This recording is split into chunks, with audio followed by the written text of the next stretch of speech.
কষ্ট না করলে আর ঘরে বসে থাকলে জীবনে কিছুই দেখা হবে না, আর জীবনটাকে উপভোগ করা হবে না। তাই আমরা কষ্ট করতে আর জীবনটাকে উপভোগ করতে চলে গিয়েছিলাম সেন্ট মার্টিন।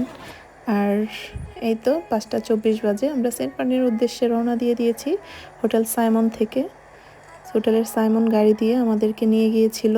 আর এই তো আমরা মাত্র অল্প কয়েকজন ছিলাম। মহাযুদ্ধ শেষ করে আমরা চলে এসেছি আমাদের ভিআইপি কেবিনে। আমরা আজকে যাত্রা করছি এমভি বারোয়াউলিয়ার সাথে। এত ভোরে কোথাও যাওয়ার অভিজ্ঞতা আমার খুব কম, আর আমার খুব ভালোই লাগছিল।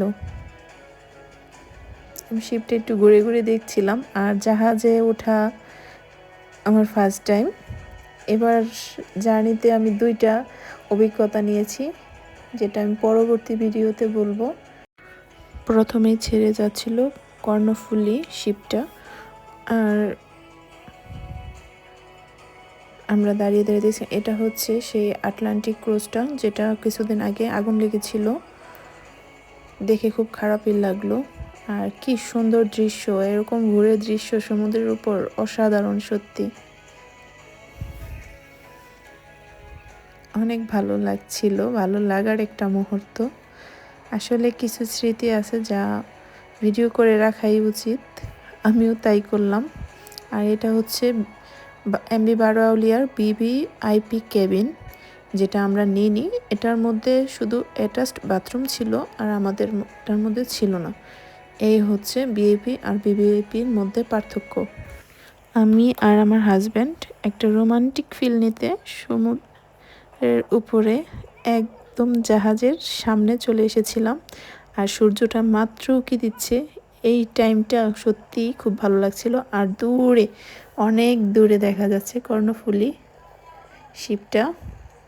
এই তো দুজনের সুন্দর একটা মুহূর্ত ক্যাপচার করে নিলাম।